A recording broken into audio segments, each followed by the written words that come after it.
Hello and welcome to Rathod science academy. ఈరోజు ఒక important topic ఈరోజు మనం ఈ క్లాస్లో తెలుసుకుందాం. ఏంటంటే సుప్రీం కోర్ట్ అనేది ఒక మంచి ల్యాండ్ మార్క్ జడ్జ్మెంట్ అయితే ఇచ్చారు. ఏంటి అంటే verdict on sub classification of scheduled caste and scheduled tribes. Scheduled caste and scheduled ట్రైబ్స్లో వర్గీకరణకు సంబంధించిన సుప్రీం కోర్ట్ జడ్జ్మెంట్ అనమాట. ఇది చాలా చాలా ఇంపార్టెంట్. మీకు వచ్చేసి మెయిన్స్లో కూడా అండ్ ప్రిలిమ్స్లో కూడా క్వశ్చన్స్ వచ్చే ఛాన్సెస్ ఉన్నాయి కాబట్టి కంపల్సరీ మీరు ఈ వీడియోని ఫస్ట్ నుంచి లాస్ట్ వరకు స్కిప్ చేయకుండా చూడాలి. సో ఇప్పుడు వచ్చేసి ఏంటంటే ఇది ఎందుకు ల్యాండ్ మార్క్ అంటున్నాను అంటే ఆల్రెడీ 2004లో supreme court EV Chinnaiah versus state of ఆంధ్రప్రదేశ్లో ఇచ్చిన జడ్జ్మెంట్ని ఇక్కడ 2024 జడ్జ్మెంట్ దాన్ని ఓవర్ టర్న్ చేయడం జరిగింది కాబట్టి ఇది చాలా ఇంపార్టెంట్ అనమాట. సో యాక్చువల్లీ ఈ కేసు ఏంటి అంటే సబ్ క్లాసిఫికేషన్ చేయొచ్చా లేదా, ఒకవేళ చేస్తే ఎవరికి ఏ హక్కు ఉంది అన్నది మాత్రం ఇక్కడ ఈ క్లాస్లో మనం తెలుసుకోవచ్చు. సో ఇక్కడ 2004 డెసిషన్ వచ్చేసి ఏం చెప్పింది అంటే సుప్రీం కోర్ట్ మనం అసలు షెడ్యూల్ కాస్ట్ అండ్ షెడ్యూల్ ట్రైబ్స్లో అన్ని కలిపి ఒక హోమోజీనియస్ గ్రూప్ ఒక గ్రూప్ గానే చూడాలి, దాంట్లో మళ్ళీ మనం డివిజన్ చేయకూడదు అని చెప్పడం అయితే జరిగింది. అది ఏ ఆర్టికల్ బేస్ చేసుకొని చెప్పింది అంటే మనకు ఆర్టికల్ 14 రైట్ టు ఈక్వాలిటీ ఉంది కదా, ఆ రైట్ టు ఈక్వాలిటీ అనేది వయలేట్ అవుతుంది, అలా అవ్వకుండా ఉండాలి అంటే మనం ఇలా సబ్ క్లాసిఫికేషన్ చేయొద్దు అని చెప్పి 2004లో సుప్రీం కోర్టు చెప్పడం జరిగింది. దానికి ఇప్పుడు 2024 జడ్జ్మెంట్ ఏంటి అంటే దాన్ని తిరగరాస్తుంది కాదు. సో మనం ఏంటంటే సబ్ క్లాసిఫికేషన్ చేయొచ్చు. అది ఏ ఆర్టికల్ ప్రకారం చెప్పింది అంటే ఇప్పుడు ఆర్టికల్ 14 కాదు, ఆర్టికల్ 16 సబ్ క్లాస్ 4 తీసుకొని చెప్పింది. అదే కాకుండా ఇంతకుముందు జడ్జ్మెంట్లో ఏం చెప్పింది అంటే ఓన్లీ ప్రెసిడెంట్కి మాత్రమే ఆ హక్కు ఉంది ఈ లిస్ట్ చేయడానికి, స్టేట్ గవర్నమెంట్స్కి ఆ హక్కు లేదని చెప్పింది. కానీ ఇప్పుడు వచ్చేసి ఆర్టికల్ 342 సబ్ క్లాస్ 2 ఆధారంగా తీసుకొని లేదు స్టేట్స్ గవర్నమెంట్కి కూడా ఇలా లిస్ట్ చేయడానికి హక్కు ఉందని చెప్పేసింది అనమాట. సో ఇదనమాట 2024 జడ్జ్మెంట్. ఇప్పుడు దాన్ని క్లియర్గా చూసుకున్నట్టయితే ఇది 7 జడ్జ్ బెంచ్ అనమాట.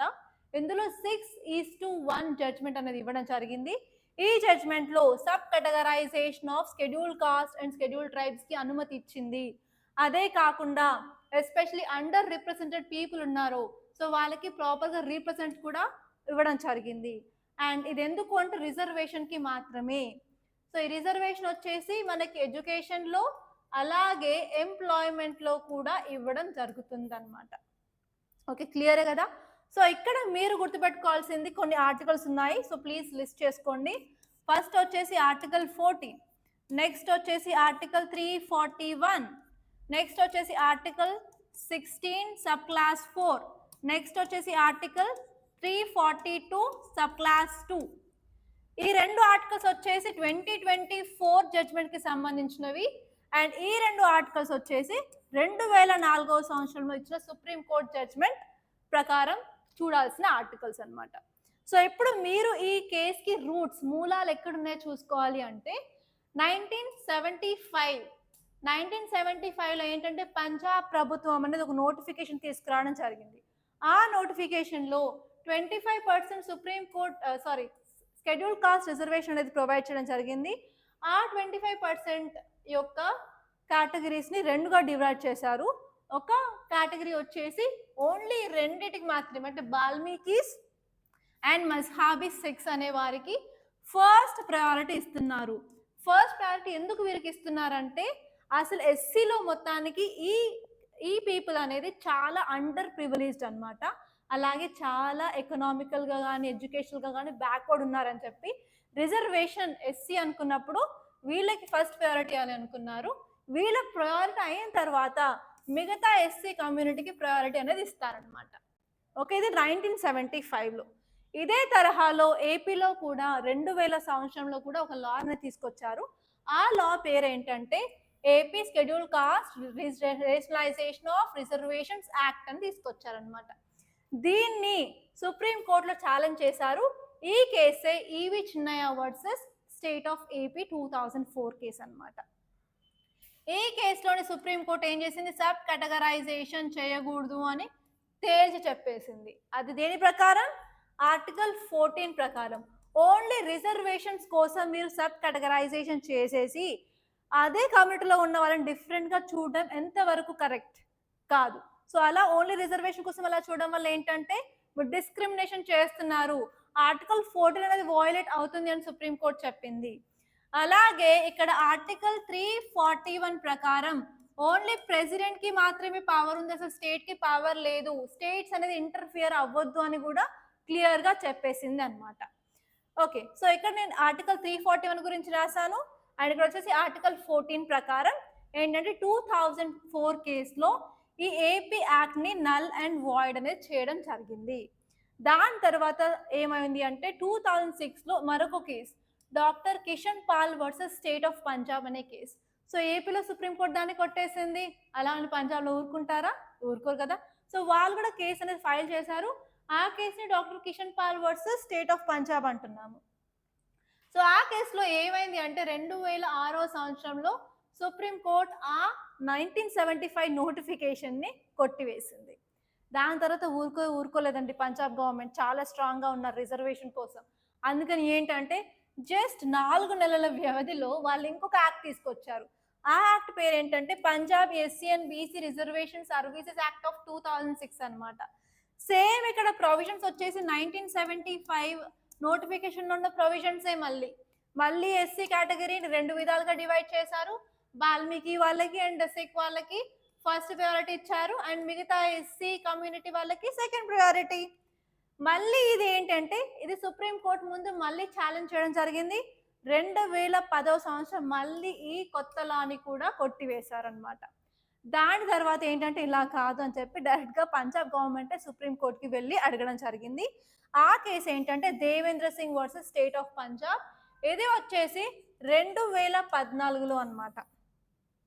ఈ 2014 జడ్జిమెంట్లో కొంచెం కొత్తదనం కనిపిస్తుంది. ఏంటంటే సుప్రీంకోర్టు ఈ 2004 జడ్జిమెంట్ని డిసగ్రీ చేస్తుంది.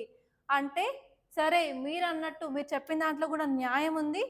ప్రతి ఎస్సీ కమ్యూనిటీ, ఒకవేళ ఎస్సీ కమ్యూనిటీ మొత్తం తీసుకున్నట్టయితే ప్రతి ఒక్కరికి సేమ్ ఇన్కమ్ లెవెల్ లేదు, సేమ్ వెల్త్ అనేది లేదు. అందులో కూడా కొందరికి ఎక్కువ ఉంది, కొందరికి తక్కువ ఉంది. కాబట్టి మనం సబ్ కేటగరైజేషన్ చెయ్యొచ్చు అనే విధంగా చెప్పింది, కానీ ఫైనల్ జడ్జ్మెంట్ అయితే ఇవ్వలేదు.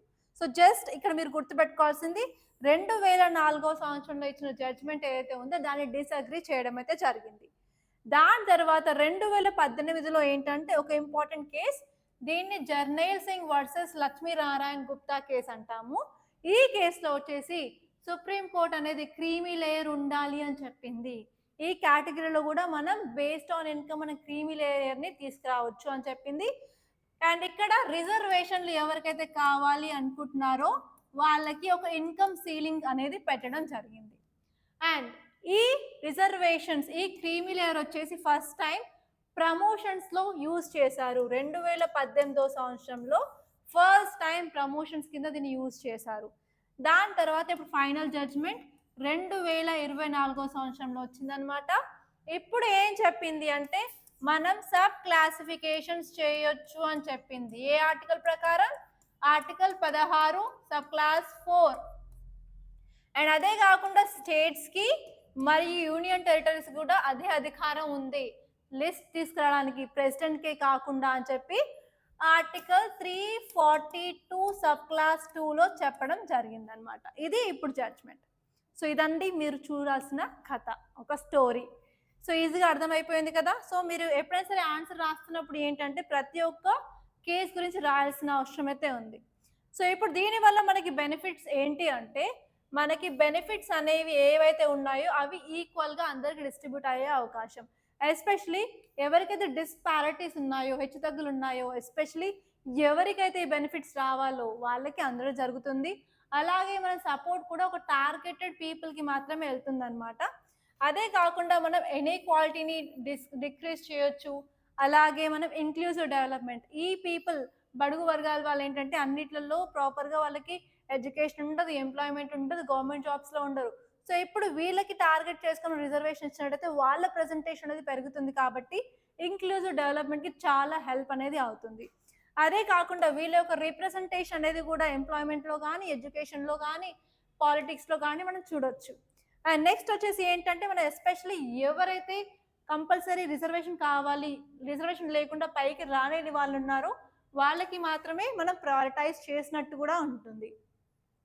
అండ్ నెక్స్ట్ వచ్చేసి ఏంటంటే దీనివల్ల డిసడ్వాంటేజెస్ ఏమేమి ఉన్నాయి?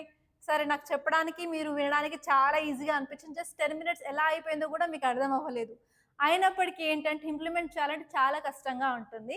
అండ్ నెక్స్ట్ వచ్చేసి ఆ కమ్యూనిటీలో కూడా మనం డివైడ్ చేస్తే ఏంటంటే కమ్యూనిటీలో మధ్యలో కూడా కొంచెం చిచ్చులు పెట్టినట్టు ఉంటుందన్నమాట.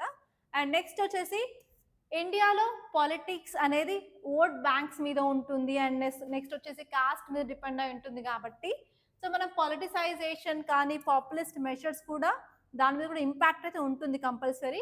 అండ్ నెక్స్ట్ వచ్చేసి మనకి లీగల్ అండ్ కాన్స్టిట్యూషనల్ ఛాలెంజెస్ కూడా ఉంటాయన్నమాట.